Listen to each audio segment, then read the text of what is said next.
आपका स्वागत है। इस लेक्चर सीरीज में हम स्टार्ट करने वाले हैं क्लास 12th मैथमेटिक्स के सारे जितने भी चैप्टर वाइज टॉपिक्स हैं उसको हम स्टार्ट करेंगे। तो उसी सीरीज के अंदर हमारा पहला टॉपिक है वो है मैट्रिक्स। वैसे तो सिलेबस के अंदर फर्स्ट चैप्टर जो है वो रिलेशन फंक्शन है, बट हम मैट्रिक्स से स्टार्ट करेंगे जो कि सबसे सिंपलेस्ट पार्ट है इस पूरे बुक का। सो जो मैट्रिक्स है आपको वो सारे स्टेट बोर्ड, CBSE बोर्ड और जितने भी बोर्ड्स होते हैं उन सब में आपको मिलेगा ही मिलेगा। तो सबसे पहले बात करते हैं कि मैट्रिक्स होती क्या है और उसका क्या एप्लीकेशन है, कहाँ इसका यूज़ करते हैं। सो मैट्रिक्स क्या है, if we have some quantities और हमको उनको अरेंज करना है किसी ऑर्डर वे में, तो हम मैट्रिक्स का यूज़ कर सकते हैं। सिर्फ मैथमेटिक्स में नहीं, आज बहुत सारी जगह हम मैट्रिक्स का यूज़ करते हैं। अगर आप CSIP से बिलोंग करने वाले स्टूडेंट हैं तो आप लोगों को पता होगा वो कॉन्जिक्यूटिवली एक के बाद एक आते हैं, नंबर्स हो या फिर कोई फंक्शन हो। तो इसी तरीके से हमारे पास यहाँ पे एरे का एक्चुअली हो सकता है आपके पास नंबर्स हो सकता है आपके पास कोई फंक्शन हो, उसको अपन ने क्या कर रखा है, अरेंज कर रखा है एक ऑर्डर रेक्टेंगुलर एरे के अंदर। ठीक है, सो यहाँ पे जो नंबर है वो रियल भी हो सकते हैं, इमेजिनरी भी हो सकते हैं, लेकिन जितने भी स्टेट बोर्ड्स हैं और CBSE बोर्ड है उन सबके अंदर हमारे पास जो भी नंबर के जितने भी मैट्रिक्स है उन सबके अंदर हमको रियल नंबर के क्वेश्चन ही मिलेंगे। जैसे हम कुछ एग्जाम्पल देखते हैं। सबसे पहले मैट्रिक्स लिखने का तरीका क्या है। सो इस तरीके से अगर आपको नंबर लिखने तो उसके चारों तरफ आप दोनों तरफ इस तरीके से ब्रेसेस बना देंगे। ये ब्रेसेस आपको अलग अलग कुछ और बुक्स में देखेंगे तो कहीं जगह आपको ब्रेसेस ऐसे भी मिल सकते हैं और कहीं बुक्स में आपको ब्रेसेस ऐसे भी मिल सकते हैं। लेकिन जितनी भी स्टैंडर्ड बुक्स हैं जो कि बोर्ड और जितनी भी बोर्ड्स हैं उनको फॉलो करती है उसमें आपको इसी तरीके का सिंबल मिलेगा।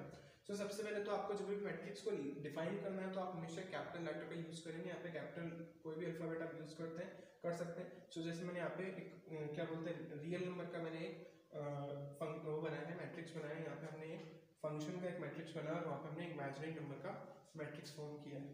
सो जैसे फॉर एग्जांपल मैं आपको एक एग्जांपल लेके एक्सप्लेन करता हूँ कि मैट्रिक्स कैसे फॉर्म होगी। फॉर एग्जांपल अगर हमारे पास कोई दो स्टूडेंट है A और B, सो यहाँ पे आपको विजिबल नहीं होगा। जैसे A और B हमारे पास दो स्टूडेंट हैं, लेट्स से उनके पास पेन और पेंसिल दो ऑब्जेक्ट हैं। जैसे A के पास 2 पेन है और 3 पेंसिल है और B के पास लेट्स से 4 पेन है और 5 पेंसिल है। तो इसको हम मैट्रिक्स में कुछ इस तरीके से लिख सकते हैं। इट इज़ नॉट कंपलसरी कि आप मैट्रिक्स के अंदर एलिमेंट इसी जगह लिखें, आप इसको इंटरचेंज भी कर सकते हैं। अगर मैं पेन यहाँ पे लिख दूँ और पेंसिल यहाँ लिख दूँ और जो स्टूडेंट है, जो भी पर्सन हम ले रहे हैं उनको यहाँ पे मैं लिख दूँ, तो A के पास कितनी पेन है, 2, तो हम उसको यहाँ पे लिखेंगे। A के पास कितनी पेंसिल है, तो उसके पास 3 पेंसिल है। तो A के पास कितनी पेंसिल है, तो उसके पास 3 पेंसिल है। B के पास कितने पेन है, उसके पास 4 पेन है। और B के पास कितनी पेंसिल है, और B के पास 5 पेंसिल है। इस तरीके से हम कोई भी मैट्रिक्स इजीली फॉर्म कर सकते हैं। अब देखते हैं मैट्रिक्स के अंदर मोस्ट इंपॉर्टेंट चीज जो आपको समझनी है वो है रो और दूसरा है कॉलम। आप सबको पता है हॉरिजॉन्टल लाइन को रो बोलते हैं और वर्टिकल लाइन को अपन कॉलम बोलते हैं।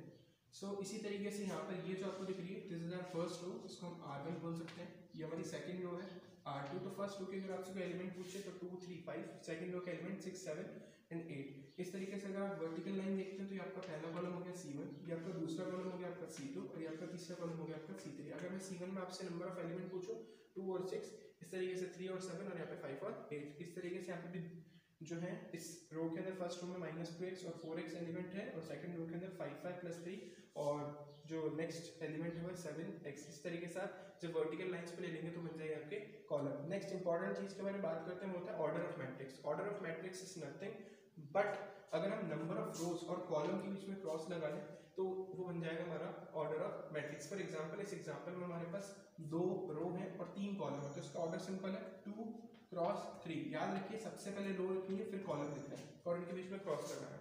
इस तरीके से यहाँ पे हमारे पास 2 रो है और 2 ही कॉलम है, तो ये 2x2 एक मैट्रिक्स है। यहाँ पर भी हमारे पास 2 रो है और 2 कॉलम है, तो इसलिए भी 2x2 की एक मैट्रिक्स है। अब हम मैट्रिक्स को लिखना समझते हैं कि मैट्रिक्स में किसी भी पर्टिकुलर एलिमेंट को अगर हमको डिफाइन करना है तो उसको कैसे करेंगे। सो किस मैट्रिक्स में किसी भी एलिमेंट को डिफाइन करने के लिए हम लिखते हैं AIJ, जहाँ पे I जो है वो बताता है उसकी रो की पोजीशन को और J बताता है उसके कॉलम की पोजीशन को। देखिए जैसे हमको एक 3x2 की मैट्रिक्स लिखनी है तो हमको इसको कैसे लिखेंगे, फर्स्ट रो फर्स्ट कॉलम का एलिमेंट है A11, first row second column का एलिमेंट है तो A12। अब हम सेकंड रो के अंदर आ गए लेकिन कॉलम हमारा फर्स्ट है तो A21, यानी पहला एलिमेंट रो को और सेकंड एलिमेंट कॉलम को रिप्रेजेंट करता है। फर्स्ट जो आपका रो यानी सेकंड रो है और सेकंड आपकी कॉलम है, थर्ड आपकी रो है, फर्स्ट कॉलम है, थर्ड रो है और सेकंड एलिमेंट है। इस तरीके से हम 3x2 की मैट्रिक्स फॉर्म करते हैं। अब इसके थोड़े स्टैंडर्ड फॉर्मेट पे आते हैं। तो स्टैंडर्ड फॉर्मेट में हमने क्या ले रखा है, हम नंबर ऑफ रोज ले रहे हैं m यानी उसके अंदर m रोज होगी इस तरीके से, और इसके अंदर जो कॉलम है वो कितने होंगे n, यानी इस तरीके से उसके अंदर n कॉलम्स होंगे। तो इसके हम मैट्रिक्स कैसे फॉर्म करेंगे, देखिए सबसे पहले हमने क्या लिया है, a11 पहला element, a12 a13 a14 a5 a15 up to a1n, क्योंकि हमारे पास नंबर ऑफ कॉलम्स कितने हैं n, तो ये पहला कॉलम हो गया c1 c2 c3 up to cn। अगर मैं रोज के बारे में आपसे बोलूँ तो r1 हो गई, r2 हो गई, जो हमारे पास लास्ट रो बचेगी होगी rm। तो इस तरीके से पहला रो a1, पहला कॉलम a1, पहली रो सेकंड कॉलम a12, इस तरीके से लास्ट जो एलिमेंट है a1n, यानी ये हमारा जो सब सारे के सारे एलिमेंट है उसके अंदर नंबर ऑफ रोज, क्योंकि एक पहली रो है इसके अंदर, इसलिए पहला जो सबस्क्रिप्ट में जो पहला नंबर हो गया सब में सेम ही है। अब अगर हम सेकंड रो पे आते हैं तो रो तो चेंज होगी, कॉलम फर्स्ट है, रो फिर कॉलम, रो फिर कॉलम, इस तरीके से बीच की किसी अगर मैं एक जनरल आपसे नंबर पूछूं, एलिमेंट पूछूं, अच्छा हाँ, जो हमारे जो मैट्रिक्स के ये जो हम लिख रहे हैं नंबर्स, इनको हम एलिमेंट बोलते हैं। सो ये एलिमेंट का एक जनरल लिखने का तरीका है। सो अगर मैं आपसे कोई भी जनरल नंबर पूछ लेता हूँ aij, तो aij यहाँ पे कहीं आएगा जो ith रो में है और jth कॉलम है, मतलब लेट्स से अगर मैं इस पूरे मैट्रिक्स में आपसे क्या बोलते हैं a32 पूछता तो उसकी पोजीशन ही होगी थर्ड रो सेकंड कॉलम। इस तरीके से मैं aij पूछ रहा हूँ तो aij का मतलब है ith रो और jth कॉलम। सेम इस तरीके से m क्रॉस n की जनरल मैट्रिक्स फॉर्म कर सकते हैं, इसका जनरल नोटेशन है, और मैंने आपको 3 क्रॉस 2 की मैट्रिक्स फॉर्म करके बताइए। एक एग्जांपल और समझते हैं कि एक दूसरी मैट्रिक्स बना के देखते हैं कि उसकी मैट्रिक्स हम कैसे फॉर्म कर सकते हैं। तो यहाँ पे देखिए मैंने मैट्रिक्स में कुछ नंबर लिख रखे हैं 2 3, अच्छा इस मैट्रिक्स को कुछ नाम देते हैं, लेट्स से कैपिटल A 2 3 4 4 5 6। तो यहाँ पे हमारे पास क्योंकि दो कॉलम है, सॉरी दो रो है और 3 कॉलम्स है, तो इसको हम लिखेंगे 2 क्रॉस 3 की एक मैट्रिक्स। अब मेरे को लिखना है पहला रो पहली column a1 a11 a12 a13, second row में आ गया a21 a22 a23। तो अगर आपसे मैं पूछूं कि a12 की वैल्यू क्या है तो आप क्लियरली देख के बता सकते हैं a12 की वैल्यू कितनी, यहाँ पे 3। अगर मैं आपसे पूछूं a22 की वैल्यू क्या है तो आप सिंपली देख के बता सकते हैं कि इसकी वैल्यू कितनी होगी 5। सो अभी तक की डिस्कशन में हमने बात करी मैट्रिक्स क्या होती है, मैट्रिक्स को कैसे रिप्रेजेंट करते हैं, मैट्रिक्स की जो भी सिंगल क्वांटिटी है उसको हम एलिमेंट बोलेंगे, उसका ऑर्डर कैसे फाइंड आउट करते हैं, और अगर मेरे को कोई भी जनरल एलिमेंट को डिफाइन करना है तो मैं उसको कैसे डिफाइन करूँगा। अच्छा यहाँ पे मैंने आपको मैट्रिक्स का नोटेशन तो बता दी, बहुत बड़ा नोटेशन मैंने आपको बताया, इसको हम शॉर्ट में भी लिख सकते हैं। इसका शॉर्ट एंड नोटेशन क्या है वो देखते हैं। इसका शॉर्ट एंड नोटेशन कुछ इस तरीके का होगा aij m क्रॉस n की मैट्रिक्स। अब यहाँ पे देखिए कि i की वैल्यू कहाँ से कहाँ तक जाएगी, i की वैल्यू हमारे पास जाएगी 1 से लेकर के m तक, और j की वैल्यू कहाँ से कहाँ तक जाएगी 1 से लेकर के n तक। सो ये हमारा शॉर्ट एंड नोटेशन हो गया एक m क्रॉस n की मैट्रिक्स के लिए, ठीक है। लेकिन जनरली हम वो यूज नहीं करते, जनरली हम जो मैट्रिक्स का नॉर्मल नोटिफिकेशन यूज करेंगे, जनरल नोटिफिकेशन वो ये होगा। तो अपन बात करते हैं कि किसी भी मैट्रिक्स के अंदर अगर मैं टोटल नंबर ऑफ एलिमेंट निकाले तो कैसे निकालेंगे। तो सिंपल है, उसमें जितनी भी रोज हैं और जितने भी कॉलम है उनको आपस में मल्टीप्लाई कर दीजिए, उनका जो भी प्रोडक्ट आएगा that will give you the total number of element in a given matrix. For example इसके अंदर हमारे पास 2 रो और 3 कॉलम थी और उसका ऑर्डर आया 2 क्रॉस 3, तो इसके नंबर ऑफ एलिमेंट निकालना है तो दोनों को क्रॉस कर दीजिए, 2 3 जा 6 यानी 6 एलिमेंट यहाँ पे होंगे, यहाँ पे 4, यहाँ पे भी 4। यहाँ पे अगर मैं आपसे टोटल नंबर ऑफ एलिमेंट पूछूं तो आप बोलोगे m क्रॉस n है, यहाँ पे नंबर ऑफ एलिमेंट कितने हो जाएंगे m इंटू n। चलिए अब थोड़ा आगे बढ़ते हैं। जैसे मुझे 1 क्रॉस 1 की एक मैट्रिक्स लिखनी थी, इसका मतलब इसमें एक ही रो होगी, एक ही कॉलम होगा और इसके अंदर नंबर ऑफ एलिमेंट कितने होंगे सिंगल 1। सो यहाँ पे हमने एक मैट्रिक्स बना ली जिसमें सिर्फ एक ही हमारे पास एलिमेंट है। नेक्स्ट हम बात करते हैं, यहाँ पे लिखा है 1 क्रॉस 2 यानी एक रो है और 2 कॉलम है, तो पहला रो हो गया और ये फर्स्ट और सेकंड 2 कॉलम इसके अंदर होगा, तो ये 1 क्रॉस 2 की मैट्रिक्स होगी। यहाँ पे मैंने लिखा 2 क्रॉस 1 यानी इसके अंदर इस बार 2 रो होगी और एक कॉलम यानी ये 2 3 जो है ये 2 क्रॉस 1 की एक मैट्रिक्स होगी। एक छोटा सा एग्जांपल लेते हैं कि अगर मैं बोलूं कि आपके पास किसी मैट्रिक्स में 6 एलिमेंट है तो उसके अंदर क्या क्या पॉसिबल ऑर्डर फॉर्म हो सकता है। सो सिंपल है, 1 क्रॉस 6 6 क्रॉस 1 2 क्रॉस 3 3 क्रॉस 2, ये हमारे पास सारे पॉसिबल मैट्रिक्स बन सकते हैं अगर हमारे पास नंबर ऑफ एलिमेंट कितने हो 6। एक और एग्जांपल लेते हैं, जैसे मैं आपसे 8 एलिमेंट बोलता हूँ तो 8 एलिमेंट के अंदर जो पॉसिबल ऑर्डर है 1 cross 8 8 cross 1 2 cross 4 4 cross 2, these are the possible number of order of a matrix. अच्छा ध्यान रखना है आपको 1 क्रॉस 8 और 8 क्रॉस 1 का मतलब अलग है, क्योंकि मैंने आपको बताया पहली रो और सेकंड वाला नंबर कॉलम को रिप्रेजेंट करता है, तो यहाँ पे रो तो एक ही होगी लेकिन कॉलम 8 होगी। यानी अगर इस मैट्रिक्स को मुझे कुछ डिफाइन करना है तो इस मैट्रिक्स को मैं कुछ इस तरीके से डिफाइन करूंगा जिसमें रो तो एक ही है लेकिन कॉलम कितने होंगे 8, यानी इसका नंबर आएगा a1 1 a1 2 up to a1n। इस तरीके से अगर मैं सेकंड वाले के बारे में बात करता हूँ, इसमें 8 रोज है और 1 कॉलम है, तो इसको कुछ इस तरीके से लिखेंगे हम A11, नेक्स्ट हमारा हो जाएगा A21 और ये लास्ट हमारे पास जाएगा A81। इस तरीके से अगर मैं 2 क्रॉस 3 की बोल रहा हूँ तो सिंपल है, इसमें 2 रो बन जाएंगे और 4 कॉलम्स बन जाएंगे। एंड सिमिलरली 4 क्रॉस 2 के अंदर इस बार 4 रोज हो जाएंगे और 2 कॉलम हो जाएंगे। चलिए एक एग्जांपल लेते हैं जहाँ पे हमें 3 क्रॉस 2 की मैट्रिक्स फॉर्म करनी है। तो 3 क्रॉस 2 की जो मैट्रिक्स फॉर्म करी है उसमें एलिमेंट जो है ए आई, जैसे मैंने आपको बताया ith रो होगी और jth इसका कॉलम होगा, उसकी अपन को एक मैट्रिक्स फॉर्म करनी है। क्योंकि यहाँ पे 3 क्रॉस 2 की मैट्रिक्स फॉर्म करने से एक जनरल जो है उसका जो भी आइडिया होगा उसको अपन पहले लिख लेते हैं मैट्रिक्स में। क्योंकि हमारे पास 3 रो है, आपको ध्यान रखना, 2 कॉलम है, तो A11, A12, A21, A22, A31 और एक 3। तो हमारे पास यहाँ पे 3 रो हो गई है जैसा उसको नीडेड था और यहाँ पे 2 कॉलम हो गए। सो यहाँ पे ध्यान रखना है हमारे को मॉड दे रखा है, तो मॉड का आप सबको कौन सा पता ही होगा कि जो भी नेगेटिव क्वांटिटी है उसको पॉजिटिव कर देगा। तो सबसे पहले अपन A11 की वैल्यू निकालते हैं। सो यहाँ पे I की वैल्यू कितनी है 1 और J की वैल्यू कितनी है 1, रख के देखते हैं। 1 minus 2 into 1 half, 1 minus 2 into 1, 1 minus 2 की -1 मॉड की वजह से वैल्यू हो जाएगी प्लस यानी हाफ वैल्यू होगी A12 half 1 minus 2 into 2, 1 minus 4 करेंगे तो 3 माइनस का, लेकिन मॉड की वजह से हो जाएगा प्लस A21 हाफ। अब देखिए यहाँ पे हमारे पास आएगा 2 माइनस 2 इंटू 1, क्योंकि यहाँ पे हमारे पास J की वैल्यू कितनी है 1, सो 2 माइनस 2 हो गया 0, यानी हमारे पास हो गया 0। A22 half 2 minus 2 into 2, 4 minus 2 2, 2/2 हो गया 1। A31 half 3 minus 2 into 1, 3 minus 2 1, 1/2 इसका answer. Next A32 half 3 minus 2 into 2, 3 minus 4 minus 1, mod की वजह से प्लस। तो हमारे पास सारे एलिमेंट आ गए, बस इसको हमको मैट्रिक्स में लिखना है। सो हमारी मैट्रिक्स लेट से A लिख देते हैं हम, तो हमारी मैट्रिक्स इस तरीके से हो जाएगी। पहला एलिमेंट हमारे पास हाफ, फिर 3/2, फिर 0 1 हाफ एंड देन हाफ, हमारे पास मैट्रिक्स फॉर्म हो गई है। एक और एग्जांपल इसके ऊपर देखते हैं। देखिए इस बार जो मैंने एग्जांपल लिया है इसके लिए आपको थोड़ा सा बेसिक नॉलेज होनी चाहिए 11th क्लास की ग्रेटेस्ट इंटीजर फंक्शन के बारे में। अगर आपको नॉलेज नहीं है तो इट्स ओके, हम देख लेते हैं पहले कि ग्रेटेस्ट इंटीजर फंक्शन क्या होता है, उसके बाद अपन प्रोसीड करेंगे। आप लोगों को पता है ग्रेटेस्ट इंटीजर फंक्शन में हम सब इंटीजर नंबर ले सकते हैं सिर्फ। तो जैसे मैंने आपको बोला 2.6, तो इसके सबसे पास में जो आपको जो इससे जो छोटा इंटीजर जो आपको दिख रहा है वो क्या है 2, तो इसका आंसर कितना जाएगा 2। अगर मैं आपको बोलता हूँ 1.7, तो इसके आसपास का सबसे छोटा इंटीजर कौन सा है 1। आप इस तरीके से समझ सकते हैं कि नंबर लाइन में 1 और 2 के बीच में ही 1.7 कहीं आएगा, यहाँ कहीं आएगा 1.7, तो इन दोनों में से जो छोटा इंटीजर है कौन सा है 1। सो इसका मतलब इस ग्रेटेस्ट इंटीजर फंक्शन की वैल्यू कितनी होगी हमारे पास 1। अब कुछ नेगेटिव नंबर को देख के समझते हैं कि नेगेटिव नंबर में थोड़ा सा अलग फॉर्मेट है, क्योंकि वहाँ पे बड़ा नंबर छोटा होता है और छोटा नंबर बड़ा। तो माइनस का 2.3 अगर यहाँ पे लिखते हैं तो आपको यहाँ पे -2 नहीं बोलना है, क्योंकि जब अपन नंबर लाइन पे जाएंगे तो आपको पता है -3 यहाँ पे आएगा और -2 यहाँ पे आएगा और -2.3 यहाँ पे आएगा। तो -2 और -3 में से छोटा इंटीजर कौन सा है -3, तो इसका मतलब इसका आंसर कितना आएगा -3।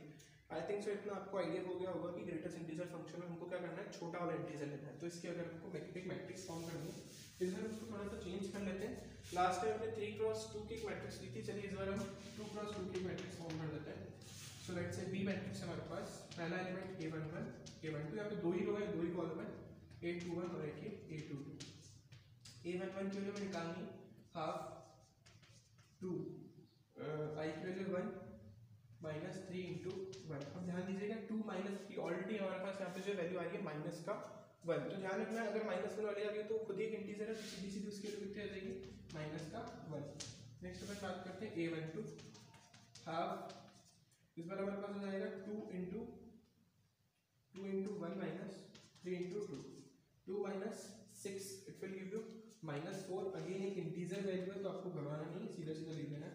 इसको सॉल्व करेंगे तो हमारे पास आ जाएगी -2। A21 half 2 into 2 -3 into 1, 4 -3 will give you 1, जो होगा हमारे पास हाफ। और A22 it will give you half 2 into 2 -3 into 2, 6 -4 हमारे पास हो जाएगा -2 -2/2 हो जाएगा हमारे पास -1।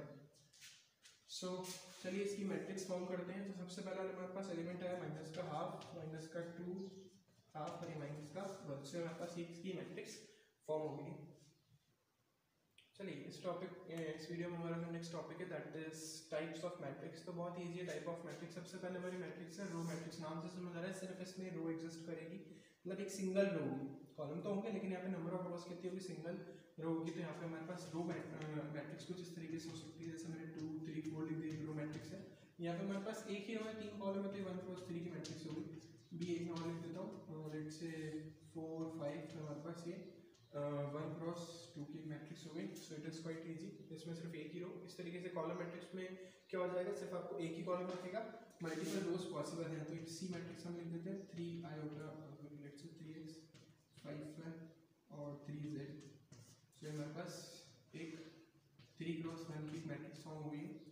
एक और मैट्रिक्स ले लेते हैं, जैसे लेट्स से हमने ली है सिर्फ 2 और यहाँ पे 3। सो हमारे पास 2 क्रॉस 1 की मैट्रिक्स होगी। सिंपल है। रो मैट्रिक्स इसमें सिर्फ एक ही रो और कॉलम मैट्रिक्स इसमें सिर्फ एक ही कॉलम। नेक्स्ट बात करते हैं रेक्टेंगुलर मैट्रिक्स की। नाम से पता पड़ रहा है रेक्टेंगुलर वो होता होगा जिसमें नंबर ऑफ रोज जो ऑब्वियसली बात है नंबर ऑफ कॉलम की इक्वल नहीं होगी। हम इसको कुछ इस तरीके से लिख सकते हैं कि m is not equals to n। अच्छा, रो को अगर अपन को शॉर्ट में डिफाइन करना है तो अपन बोल सकते हैं जो भी मैट्रिक्स होगी उसके अंदर m की जो वैल्यू हमारे पास फिक्स है, जो कि क्या होगी 1 कॉलम, क्योंकि m किसको रिप्रेजेंट कर रहा था, रो को, और n किसको रिप्रेजेंट कर रहा था, कॉलम को। जैसे हमने बात करी थी m क्रॉस n। यहाँ पे आपको दिख रहा है कि n की जो वैल्यू हमेशा फिक्स होगी, हमेशा कितनी होगी 1। रेक्टेंगुलर मैट्रिक्स में n कभी भी n की इक्वल नहीं होगा, मतलब जैसे रेक्टेंगल होता है जैसे उसके अंदर ब्रेथ और जो हाइट है दोनों इक्वल नहीं होती। सो रेक्टेंगुलर मैट्रिक्स इस तरीके से होगी, जैसे अभी हमने कुछ एग्जांपल भी देखे थे। सो ये हमारे पास 2 क्रॉस 3 की मैट्रिक्स है, row is not equals to column, that is it is a rectangular matrix. एक और एग्जांपल है 3 2 1 5 6 7। सो ये हमारे पास 3 क्रॉस 2 की मैट्रिक्स हो गई। अच्छा, आप देख सकते हो कि जो हमारे रो मैट्रिक्स और कॉलम मैट्रिक्स है एक्चुअली रेक्टेंगुलर मैट्रिक्स का एक पार्ट है, बिकॉज इसके अंदर भी नंबर ऑफ रोज और नंबर ऑफ कॉलम इक्वल नहीं है। नेक्स्ट हम बात कर रहे हैं सबसे most important matrix, that is square matrix. नाम से ही पता पड़ रहा है स्क्वायर मैट्रिक्स, इसके अंदर नंबर ऑफ रोज और नंबर ऑफ कॉलम आपस में क्या होंगे, इक्वल होंगे। सो इस टाइप की जो भी मैट्रिक्स आपके पास होगी, ध्यान रखना है उसमें नंबर ऑफ रोज और नंबर ऑफ कॉलम इक्वल होनी चाहिए। जैसे मैं 3/3 की एक मैट्रिक्स फॉर्म करूँ, या अगर मैं 2/2 की एक मैट्रिक्स फॉर्म करूँ, या मैं 1/1 की एक मैट्रिक्स फॉर्म करूँ, इन सब ये सब की सब कैसी मैट्रिक्स है, ये सब की सब स्क्वायर मैट्रिक्स है। यहाँ पे हम जितने भी एप्लीकेशन आगे मोस्टली जितने भी एप्लीकेशन हम देखने वाले हैं इस चैप्टर में, उन सब के अंदर स्क्वायर मैट्रिक्स का बहुत यूज होने वाला है। जैसे कोई भी आप नंबर इसमें रेंडमली लिख दीजिए। सो ये 3 क्रॉस 3 की एक मैट्रिक्स हो गई, ये 2 क्रॉस 2 की एक मैट्रिक्स हो गई, 1 क्रॉस 1 की मैट्रिक्स हो गई। सो हमारे पास स्क्वायर मैट्रिक्स है। जो जितने भी हम नेक्स्ट तीनों की तीनों मैट्रिक्स पढ़ने वाले हैं, स्केलर मैट्रिक्स, नल मैट्रिक्स और आइडेंटिटी मैट्रिक्स, ये सबके सब एक्चुअली किसके सब पार्ट है, स्क्वायर मैट्रिक्स। जैसे रो मैट्रिक्स और कॉलम मैट्रिक्स रेक्टेंगुलर मैट्रिक्स के पार्ट थे, वैसे जो तीन आगे की हैं स्केलर मैट्रिक्स, नल मैट्रिक्स और आइडेंटिटी मैट्रिक्स, वो सब की सब किसके पार्ट्स हैं, स्क्वायर मैट्रिक्स के पार्ट है। सो स्केलर मैट्रिक्स जो होता है उसके अंदर हमारे पास जो भी एलिमेंट होंगे। अच्छा, स्केलर मैट्रिक्स पढ़ने से पहले हमको दूसरी मैट्रिक्स पढ़नी पड़ेगी, इसको हम 6th नंबर नाम देते हैं। इससे पहले हमको एक दूसरी मैट्रिक्स पढ़नी पड़ेगी जिसको हम बोलते हैं डायगोनल मैट्रिक्स। अगर आपको डायगोनल मैट्रिक्स समझ आ जाएगी तो आपको स्केलर मैट्रिक्स भी इजीली समझ आ जाएगी। तो सबसे पहले अपन डायगोनल मैट्रिक्स देखते हैं, फिर उसके बाद हम बाकी मैट्रिक्स पाएंगे। सो नाम से पता पड़ रहा है डायगोनल मैट्रिक्स, जिसके अंदर सिर्फ और सिर्फ कैसे एलिमेंट होंगे, सिर्फ और सिर्फ डायगोनल के एलिमेंट्स होंगे। तो जैसे मैंने एक मैट्रिक्स लिखी है, ध्यान रखना है कि जितनी सारी मैट्रिक्स हम बात कर रहे हो सबकी सिर्फ स्क्वायर मैट्रिक्स होनी चाहिए। तो जैसे मैं एक 3 क्रॉस 3 की मैट्रिक्स लिखता हूँ, तो इसमें सिर्फ एलिमेंट किसके होंगे, डायगोनल के, बाकी सारे एलिमेंट कैसे होंगे, 0। तो एक 3 क्रॉस 3 की डायगोनल मैट्रिक्स हो गई। लेकिन जो हमारा डायगोनल है इसको हम प्रिंसिपल डायगोनल भी बोलते हैं। हमारा जो मैट्रिक्स है इसको हम प्रिंसिपल डायगोनल बोलेंगे। तो सारे प्रिंसिपल डायगोनल के एलिमेंट्स नॉन जीरो होने चाहिए, बाकी सारे एलिमेंट जीरो होंगे। एक और एग्जांपल देखते हैं 2 3, बाकी सारे एलिमेंट क्या होंगे, 0। ये तो हमारे पास 2 + 2 की मैट्रिक्स होगी। इस मैट्रिक्स के अंदर किसी भी एलिमेंट को लिखने का जनरल विवेक क्या है, aij किसके इक्वल होगा, किसी भी नॉन जीरो के इक्वल। यानी अगर i जो है आपका वो j के इक्वल है तो जो भी हमारा नंबर आएगा वो किसके इक्वल होगा, एक नॉन जीरो नंबर के। और अगर i जो है वो j के इक्वल नहीं है तो उस केस में जो भी नंबर आएगा वो कैसा होगा, 0 के। देखिए इसको कैसे समझना है, ये जो हमारा एलिमेंट है कौन सा, A11, A12, A13, ये हमारे पास A21 हो गया, ये A22 हो गया और ये A23 हो गया। तो यहाँ पे देखिए A11, A22 और A33 ये सबके सब एलिमेंट कैसे नॉन जीरो, और जितने भी ऑफ डायगोनल एलिमेंट जो सबके सब क्या है जीरो। तो हमने वही लिखा है, अगर i j के इक्वल है 1 1 2 2 3 3 सब आपस में इक्वल है तो उसकी वैल्यू जो है नॉन जीरो होनी चाहिए। और अगर हमारा i j के इक्वल नहीं, जैसे 1 2 है, 1 3 है, 2 1 है, या जितने भी एलिमेंट आप दूसरे लेते हैं उन सबकी वैल्यू किसकी इक्वल हो जाएगी, जीरो। तो इसका शॉर्ट हैंड नोटेशन है किस इसके एलिमेंट्स को लिखने का। नेक्स्ट जो हम बात करने वाले थे इसके बाद जो मैंने आपको बोला था, सबसे पहले हम पढ़ेंगे स्केलर मैट्रिक्स। सो 6 नंबर पे हमारे पास आएगी स्केलर मैट्रिक्स। अब ये अगेन डायगोनल मैट्रिक्स का एक मॉडिफिकेशन है। डायगोनल मैट्रिक्स में मैंने बोला था सारे ऑफ डायगोनल एलिमेंट्स है वो सब जीरो होने चाहिए और सारे डायगोनल एलिमेंट्स नॉन जीरो होने चाहिए। तो यहाँ पर हम क्या बोलेंगे कि हमारे जितने भी डायगोनल एलिमेंट हो सबके सब क्या होने चाहिए, सिमिलर होने चाहिए। बाकी सारे ऑफ डायगोनल एलिमेंट जो है वो वैसे ही जीरो होंगे। तो हम बोल सकते हैं स्क्वायर मैट्रिक्स का सब पार्ट डायगोनल मैट्रिक्स, और डायगोनल मैट्रिक्स का एक स्पेशल केस है स्केलर मैट्रिक्स, लेकिन हम इसको अलग तरीके अलग मैट्रिक्स में ट्रीट कर सकते हैं। तो इसको लिखने का एक जनरल भी क्या होगा, एलिमेंट्स को लिखने का एक जनरल मेथड क्या होगा, aij इक्वल्स टू जीरो अगर i j के इक्वल नहीं है, और अगर aij की वैल्यू कितनी आएगी, कोई कांस्टेंट जहाँ पे k की वैल्यू नॉन जीरो होनी चाहिए अगर i जो है j के इक्वल हो। तो देखिए आप यहाँ पे जितने भी डायगोनल एलिमेंट सबके सब नॉन जीरो है, सिंगल वैल्यू है, सबकी वैल्यू सेम आ रही है, तो उसको हम क्या नाम दे देंगे, स्केलर मैट्रिक्स। अगर सब सेम नहीं है तो उसको हम क्या नाम दे देंगे, डायगोनल मैट्रिक्स। नेक्स्ट अपन बात करते हैं नल मैट्रिक्स के बारे में। देखिए नल मैट्रिक्स, इसको जीरो मैट्रिक्स भी बोलते हैं, नाम से समझ आ रहा है। जीरो मैट्रिक्स का मतलब क्या है, जिसमें सारे एलिमेंट क्या हो, जीरो। तो मैंने आपको एक मैट्रिक्स दी 2 by 2 plus 2 की मैट्रिक्स दी, तो ये कैसे होगा, नल मैट्रिक्स। ध्यान रखना है बाकी सारी जितनी मैट्रिक्स में आप उसके अंदर फ्री हैं, कोई से भी कैपिटल लेटर का कैपिटल लेटर का यूज कर सकते हैं, लेकिन यहाँ पे आपको बिग ओ यूज करना पड़ेगा। ये कैपिटल ओ है, ध्यान रखना है आपको, ये जीरो नहीं कैपिटल ओ है। इस तरीके से अगर हम 3 क्रॉस 3 की मैट्रिक्स लेंगे तो भी 0 0 0 0 0 0 0 0 0 चलो ये 3 क्रॉस 3 की नल मैट्रिक्स होगी। लास्ट हम बात करते हैं इसी के अंदर ही वो हमारे पास आइडेंटिटी मैट्रिक्स। ये बहुत इंपॉर्टेंट है आइडेंटिटी मैट्रिक्स। इसको जनरली हम रिप्रेजेंट करते हैं आई एन से। यहाँ पे एन बताता है ऑर्डर को। जैसे मैंने अभी आपको थोड़ी देर पहले बताया कि हमारी जो स्क्वायर मैट्रिक्स होंगे उसके अंदर एन किसके इक्वल होगा, एन के। सो इस टाइप की मैट्रिक्स को हम एन क्रॉस एन लिख सकते हैं, जहाँ पे नंबर ऑफ रोज और नंबर ऑफ कॉलम के सेम है। तो एन क्रॉस एन की एक मैट्रिक्स लिखते हैं जहाँ पे आई एन किसको रिप्रेजेंट कर रहा है, उसके ऑर्डर को।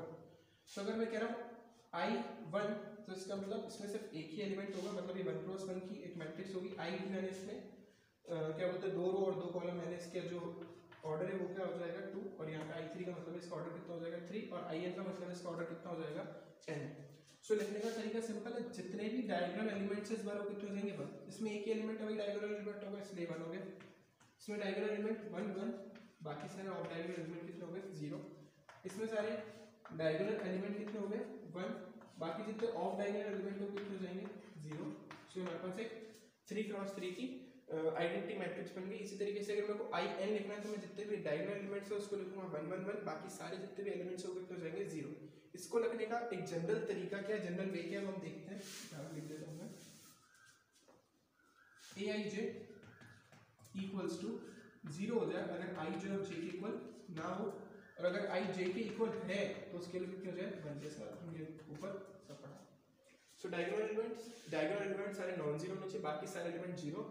स्केलर इसका स्पेशल की है जिसमें सारे डायगोनल एलिमेंट सिमिलर होने चाहिए। नल मैट्रिक्स सब जीरो हो जाए, और आइडेंटिटी मैट्रिक्स सिर्फ डायगोनल एलिमेंट्स क्या हो जाए आपके 1 1 1, बाकी सारे एलिमेंट कितने हो जाए 0।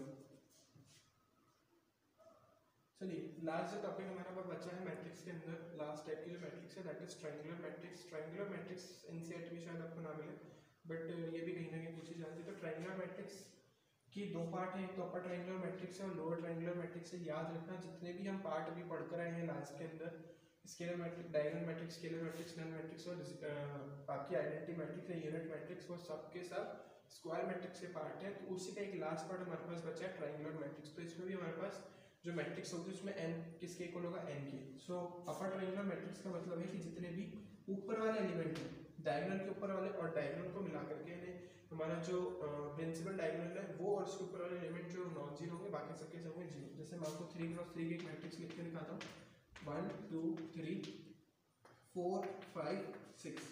बाकी जितने भी ऑफ डायगोनल से जितने भी नीचे वाले एलिमेंट है सब क्या हो जाएंगे जीरो। तो ये हमारे पास क्या बन गया, एक ट्राइंगल बन गया, अपर ट्राइंगल।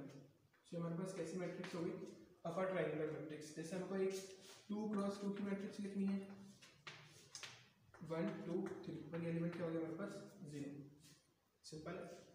अब आप एक चीज ऑब्जर्व करिए, ये A11 है, A12 है, A13 है, यहाँ पे A22 है, A23 है और यहाँ पे हमारे पास A33 है।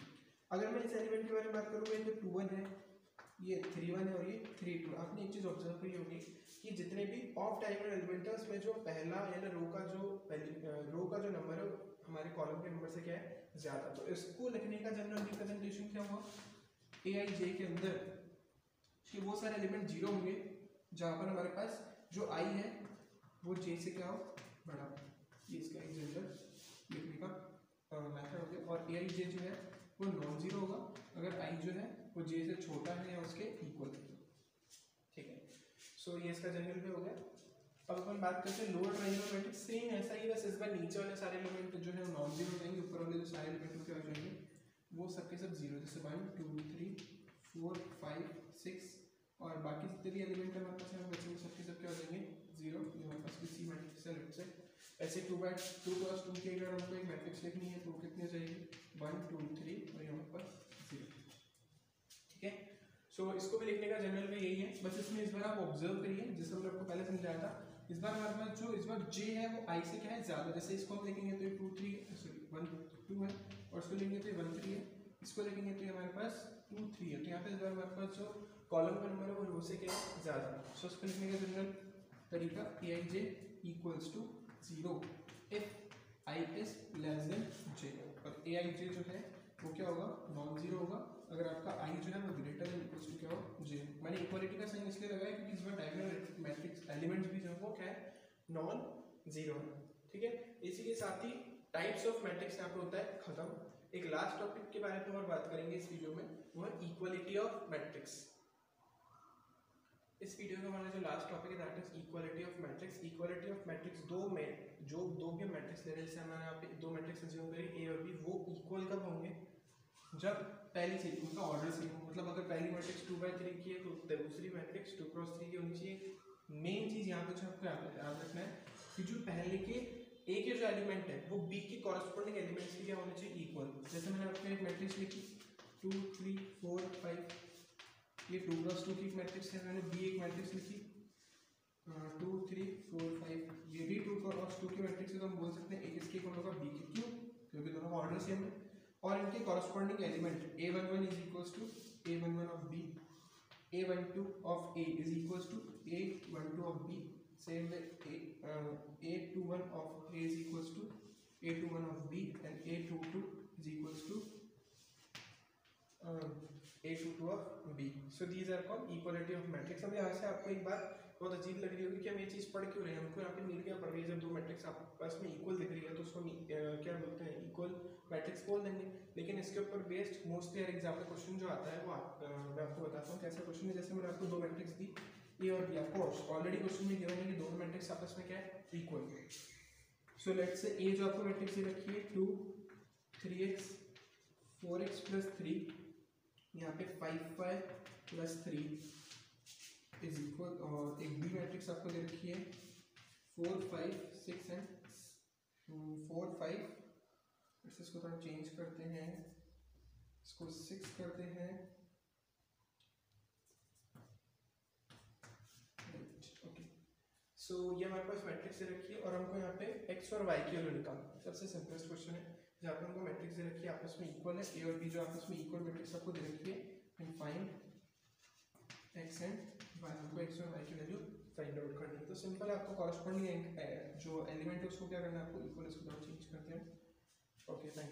सो 2 से मैच कर रहा है, ओके। यहाँ पे हमारे पास जो 3x है वो किसकी इक्वल होना चाहिए 6 के, तो यहाँ पे 3x 6 इक्वल हो गया 6 के। 4x + 3 जो है हमारे पास वो किसकी इक्वल हो जाएगा 11 के, और 5 प्लस 3 किसके इक्वल हो जाएगा 7 के। तो यहाँ से हम x की वैल्यू निकालते हैं, वो कितने आ जाती है 2। इस पर रख के देखते हैं 2 4 8 प्लस 3 11 आ रहा है। इसकी वैल्यू यहाँ से हमको निकालनी है, तो 7 माइनस 3 कितना हो जाएगा 4। तो 5 हमारे पास हो गया 4 के इक्वल और y हमारे पास इक्वल हो गया 4/5 के इक्वल। इस तरीके से हम दो मैट्रिक्स को इक्वेट करके इक्वेशन फॉर्म करेंगे और इक्वेशन फॉर्म करने के बाद उन दो मैट्रिक्स के अंदर जो भी हम अननोन क्वांटिटीज है वो इजीली फाइंड कर लेंगे। इसी के साथ ही इस लेक्चर को मैं यहाँ पे फाइंड कर रहा हूँ। आगे आने वाला जो लेक्चर होगा उसी को आगे कंटिन्यू करेंगे। Thank you for today. होगा कि हम जब एरे फॉर्म